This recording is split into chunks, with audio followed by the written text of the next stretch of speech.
여인이죠. 향유를 부은 여인. 유월절 엿새전. 특별히 이제 유월절을 준비하고 있는 그 과정을 우리가 보게 되고 있는데요. 그 과정을 우리는 고난주간이라 이렇게 말합니다. 여기 한번 등장인물들을 한번 뽑아 보실까요? 누가 나오죠? 나사로도 나오고 마르다도 나오고, 그죠? 거기 마리아도 나오고 예수도 나오고 가룟 유다도 나오고요, 그죠? 자, 그러나 중요한 인물로서는 이제 마리아가 나오는 거죠. 그 다음에 예수님이 나오시고 있고요. 가룟 유다가 나오고 있습니다. 거기에 소품으로 등장하고 있는 게가 이제 값비싼 향유 이렇게 나오죠. 값비싼 향유, 아주 값진 지극히 비싼 향유. 나드 한 근이라. 그걸 다른 곳에 보면은 팔면은 얼마예요?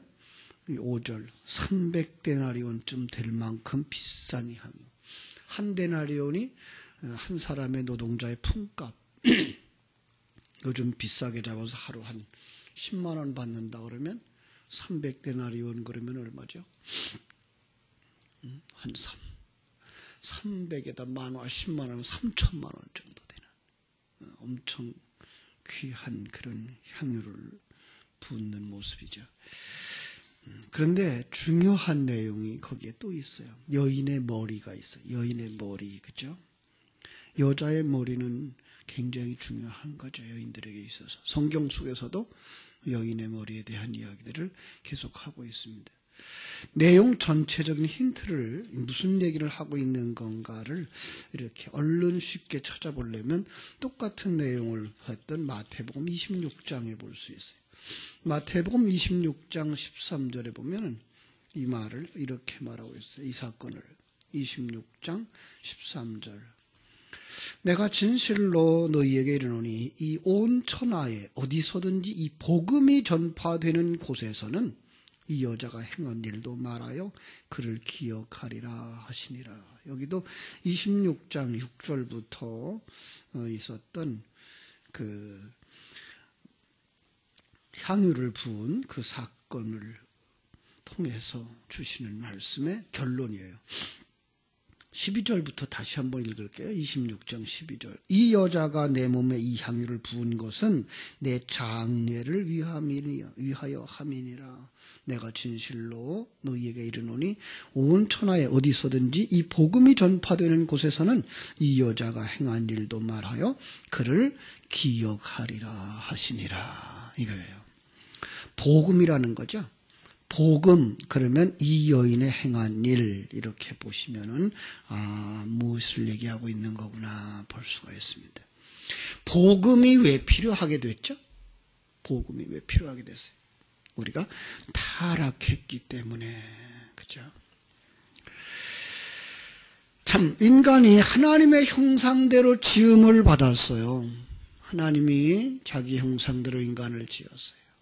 그래서 참, 인격자로 자기가 어떤 것을 결정할 수 있는 능력으로, 그러자 자기 주장을 하고 판단할 수 있는 자가 된 거예요. 그러자 이 인간이 뭐해요? 하나님의 뜻은 생각지 아니하고 자기의 뜻만 생각하는 자가 된 거예요.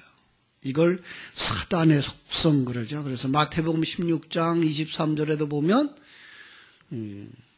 예수님을 그 십자가에서 죽으실 거다라고 말하자 베드로가 가로막죠. 주님 그러시면 안 됩니다. 우린 그럼 뭐가 됩니까? 주님만 쫓아가고 있는데 가로막자 예수님이 책망하죠. 사단이라고. 그러면서 내가 하나님의 뜻은 생각지 아니하고 사람의 뜻만 생각하는도다. 그러니까 하나님의 뜻은 생각지 아니하고 자기의 뜻, 사람의 뜻만 생각하는 게 타락한 자의 속성이에요. 그게 사단의 속성이고요. 그걸 아주 쉽게 풀어서 쓴 부분이 창세기 3장인 거죠. 하나님께서 에덴 동산에다 인간을 두는 거죠. 자, 그리고 에덴 동산 가운데는 선악과를 두고서 먹지 마라. 먹지 마라 그러면 이제 먹지 않으면 되는데 거긴 누가 나타나는 거면 사단이 나타나요. 사단이 나타나서 뭐라 그래요? 야, 참으로 너희에게 한 동산 모든 나무 실과를 먹지 말라고 하시더냐? 그래 놓고는 얘기를 듣고서 이런 말을 하죠. 먹는 날에는 너희 눈이 밝아 하나님과 같이 되어 선악을 알 줄을 하나님이 아시기 때문에 먹지 말라 그러는 거야. 인간은 그 말을 듣는 순간 뭐 하죠? 자기가 판단하고 싶은, 자기가 하나님과 같이 되고 싶은, 자기가 주인 되어지고 자기가 하나님 되어지고 자기가 마음대로 하려고 하는 그 마음이 일어난 거예요. 사단에게 속은 거죠. 결국은 사단에게 먹힌 거죠.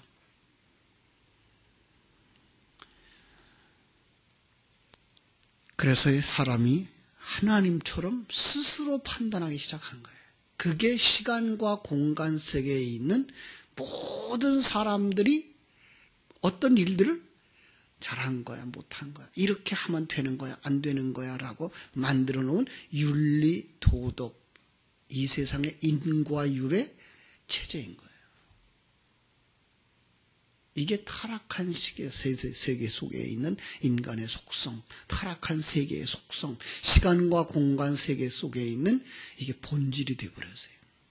그러니까 이 땅에 태어난 모든 사람들은 다 거기에 속한 자가 된 거예요. 이 땅에 태어난 모든 사람. 그래서 로마서 3장 10절은 뭐라 그래요? 의인은 없는데 하나도 없대요. 그러니까 이 땅에 태어난 인간 치고서 의로 그 죄를 범하지 아니한 자, 타락하지 아니한 자는 하나도 없다는 거죠. 왜 그랬다 그랬어요? 로마서 3장 23절. 모든 사람이 죄를 범하였어요. 그러니까 갓 태어난 아기도 이 땅에 태어났다는 그 자체가 뭐예요? 죄를 지은 자예요. 그러니까 모두가 다 죄인인 거예요.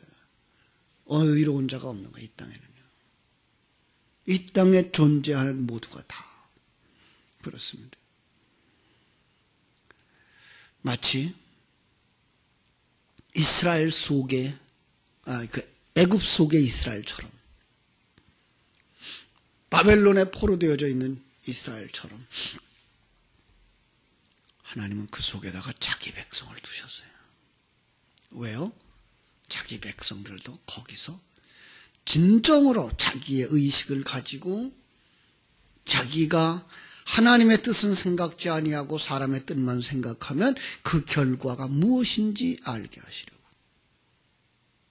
그 과정을 거치는 거예요. 그래서 시편 23편에 사망의 음침한 골짜기를 건너가는 거예요. 모두가 다. 그래서 사망의 음침한 골짜기가 이 세상 삶이에요. 이 세상 모든 사람들은 다 이 사망의 음침한 골짜기, 사망의 골짜기, 여기를 건너가는 거예요. 특별히 하나님의 사람들만 그게 진정으로 어떤 의미인지를 알게 되는 거죠. 그들을 구원하시려고 하나님이 성자 예수님을 이 땅에 보내시는 거예요. 중보자로. 하나님과 인간의 구원자로, 중보자로. 하나님이셔야만 됐고 인간이어야만 되는 중보자. 그가 이 땅에 오신 것. 그걸 확실하게 보여준 사건이 2000년 전에 예수가 태어나는 사건이었어요. 그러니까 성자 하나님의 그 구원의 사건, 이 땅에 인류를 구원하기 위해서 십자가를 지고 죽으시고 그리고 부활하신 사건은 시간과 공간 세계 전체를 품에 안고 있는 그 그림 세계인데, 그걸 우리에게 확실하게 보여준 그림이 바로 2000년 전에 예수였던 거죠. 구약시대는 어떤 그림으로 그려줬어요? 재물의 그림으로다가 그려줬던 거죠. 지금은 우리는 어떤 그림을 보고 있어요? 지금은 진리와 생명의 말씀으로 보고 있어요. 모양은 달라도 그 내용은 어떤 거예요? 바로 성자 하나님이 우리를 위하여 오셔서 우리를 품에 안으시고 죽으시는 사건이에요. 자, 그래서 그 예수님이 우리에게 보여주시려고 이 땅에 오셨을 때에 동방박사들이 마중을 와오죠. 동방박사들이 기뻐하면서 와서 예물을 드렸어요. 어떤 예물 드렸죠? 황금과 유향과 몰약이에요. 예. 여기에는 두 가지 의미를 다 가지고 있어요. 짧게 의미를 보면 그냥 성경 속에서 그 의미를 볼 수 있도록 황금은 왕을 상징하고 유향은 제사장을 상징하고 몰약은 선지자를 상징해요. 그래서 당신이 왕입니다. 그 고백을 하고 있는 거죠. 당신이 제사장입니다. 당신이 선지자입니다. 이건 구약 성경 속에서 쭉 보여줬던 메시아의 사역을 그대로 보여주고 있는 거죠. 거기에 조금 더 깊은 의미를 가지면 거기에선 믿음이 뭔지 가르쳐 주시러 오신 분입니다. 기도가 뭔지 가르쳐 주러 오신 분입니다. 죽음이 뭔지 가르쳐 주러 오신 분입니다. 그것이 바로 황금과 유향과 몰약이에요. 그래서 그 몰약이라고 하는 것, 예수님 장례할 때 아리마대 요셉과 니고데모가 100근쯤 준비해가지고 나왔던 게 바로 그 장례용품. 그렇습니다. 예수님은 이 땅에 오실 때부터 뭐 하기 위해서 오신 거예요? 죽으시기 위해서 오신 거예요. 사실은 그건 여러분과 내 모습이기도 한 거예요. 여러분과 나에게 우리 하나님은 이렇게 황금과 유향과 몰약을 가지고 가르쳐주고 계신 거예요. 여러분도 이 땅에서 주님과 같이 왕이셔요. 여러분도 이 땅에서 기도하는 삶을 사는, 제사가 뭔지 알고 그 진정한 제사, 거룩한 산 제사를 드리는 제사장들,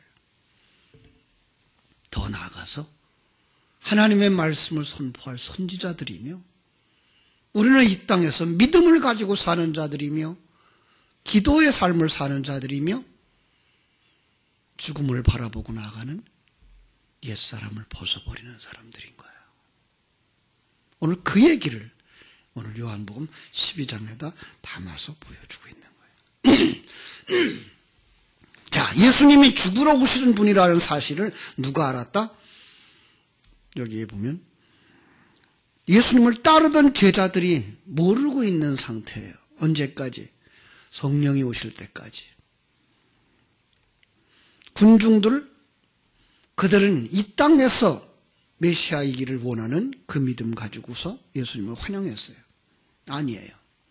그런데 오늘 본문에 나오는 마리아라는 이름을 가진 여자. 예. 제가 전에도 예수님 십자가 지고 죽으시는 사건을 설명하면서 십자가 주변에 있던 여자들 많았어요. 그런데 거기서 이름을 거론한 여자들이 누구예요? 마리아예요. 그러니까 그 마리아라고 하는 것 우리는 그냥 한 사람, 그 여자 이렇게 보실 것이 아니에요. 성경 속에 마리아라고 하는 그 이름을 가진 여자들은 왜 등장하고 있는가 하면 여러분과 내 모습이기 때문에.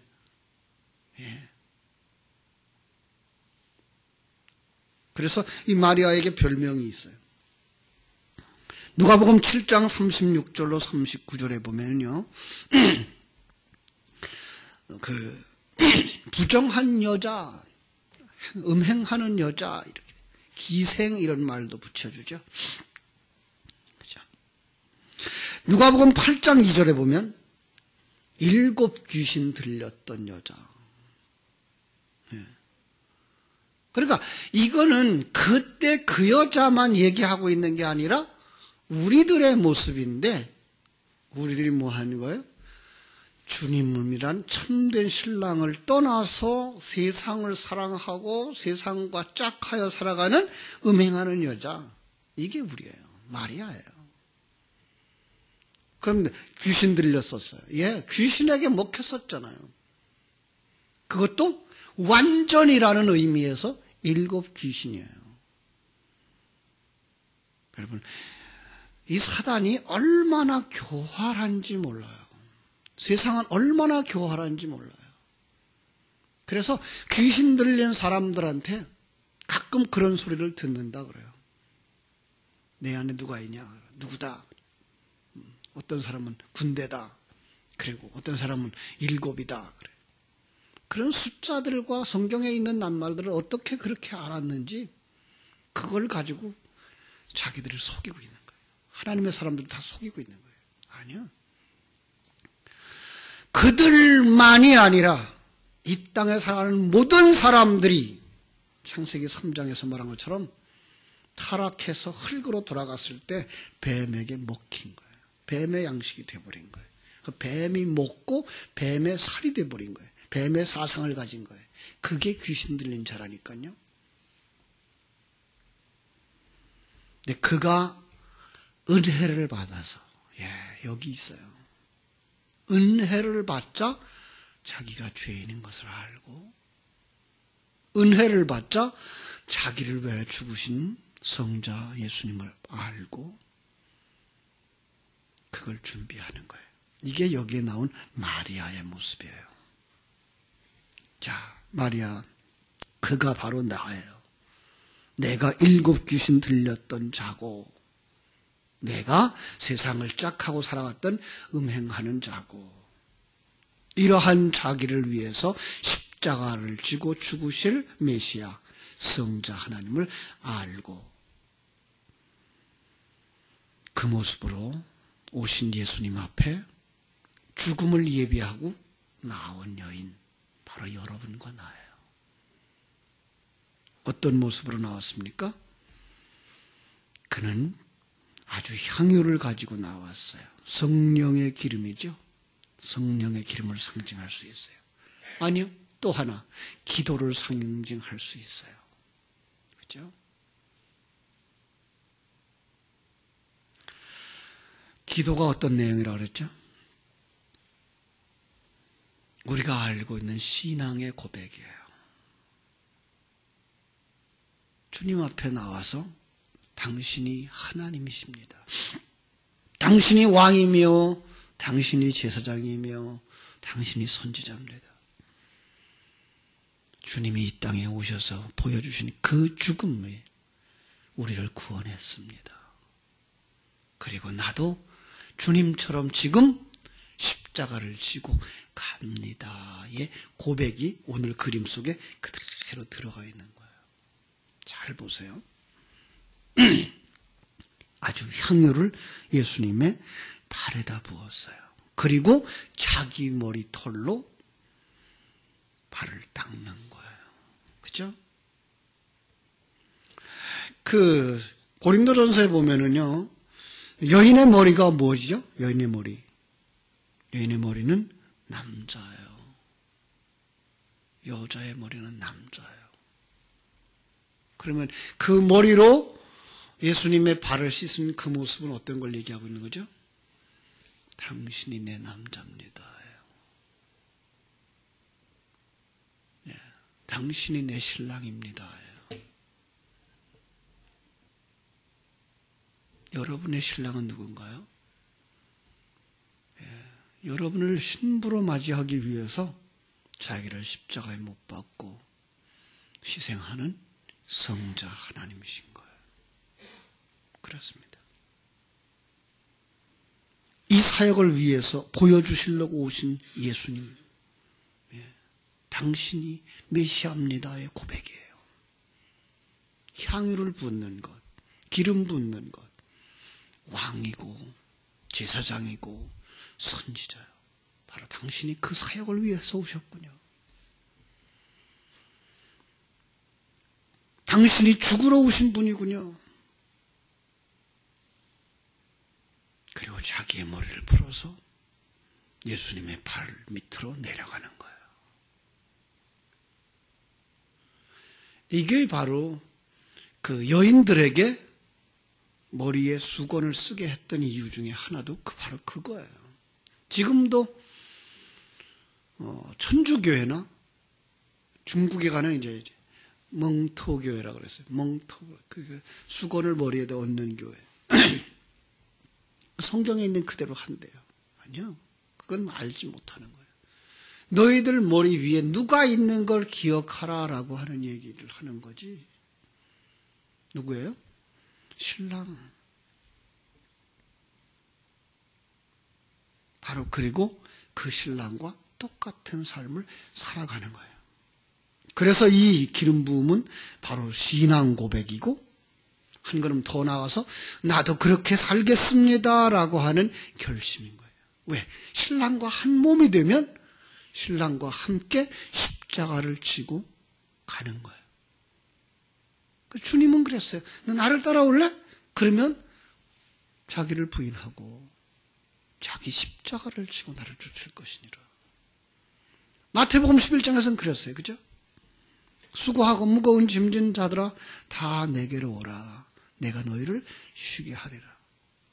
그 나와 함께 멍에를 메고 가자는 거예요. 그러니까 십자가의 그 모양을 거기서는 쟁기의 모습으로 풀어주신 거죠. 쟁기, 우리 한국의 쟁기가 아니라 유대인들의 쟁기. 그건 바로 두 마리 소가 함께 멍에를 메고 끌고 가는 쟁기. 당연히 거기서 중심이 되는 소는 예수님이시고 배를 배우면서 따라가는 소는 여러분과 나은 거죠. 그래서 주님이 그 십자가의 길을 가시는 것처럼 우리도 십자가의 길을 가자고 요구하시는 거예요. 아니, 하나님이 우리를 구원하시는 방법이 그거예요. 이걸 아는 사람들, 마리아예요. 여러분이에요.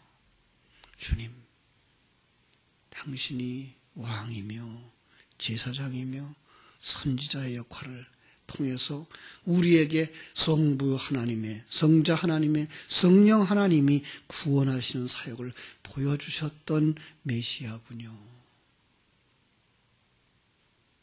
그리고 나도 이제는 주님이 이 땅에서 고난의 길을 걸어가신 그 길을 주님을 따라서 가겠습니다. 거기에 진정한 안식이 있고 거기에 진정한 쉼이 있는 걸 알았습니다. 마리아인 거예요. 바로 여러분도 이 고난주간을 통해서 이것을 고백하는, 그리고 주님과 함께 십자가를 지고 가는 이 마지막 시대에 마리아들이 되어져서 복음이 전파되어지는 곳에 여러분의 이야기가 전파되어질 수 있기를 주님의 이름으로 축원합니다. 기도하겠습니다. 하나님 우리 아버지, 하나님의 크신 은혜와 사랑을 감사하옵고 감사합니다. 이렇게 6월절 엿새 전에 예수께서 나사로의 집에 있을 때에 마리아는 순전한 나드 한 근을 가져다가 예수님의 발에 붓고 자기 머리털로 그 발을 닦으며, 주님, 당신이 우리를 구원하러 오신 왕의 역할을 하시며 제사장의 역할을 하시며 선지자의 역할을 하시는 기름 부음 받은 자 메시아이군요. 고백을 하며 당신이 내 남자입니다. 당신이 내 신랑이며 나는 당신의 신부가 되기 원합니다. 이제 나는 당신 앞에 순종의 삶을 살겠습니다. 라는 고백을 드렸던 것처럼 이 고난주간을 맞이한 당신의 사랑하는 귀한 자녀들이 주님 앞에 이 고백을 하며 나아갈 수 있게 하여 주옵소서. 당신이 나의 신랑이십니다. 나는 신랑 앞에 순종하는 신부로 살겠습니다. 당신이 걸어가신 그 길, 죽음의 길, 십자가의 길을 나도 같이 가겠습니다. 마음에 결심하며 주님 따라가는 복된 성도들, 하나님의 귀한 아들들 다 되게 하여 주시옵소서. 이 고난 주간을 통해서 예수 그리스도와 나와의 관계를 더 깊이 묵상하시고 예수님 안에서 완성되어져 가는 자신을 바라보며 기뻐할 수 있는 복 있는 성도들이 다 되게 하여 주시옵소서. 예수님의 이름으로 기도하옵나이다. 아멘. 하늘에 계신 우리 아버지여,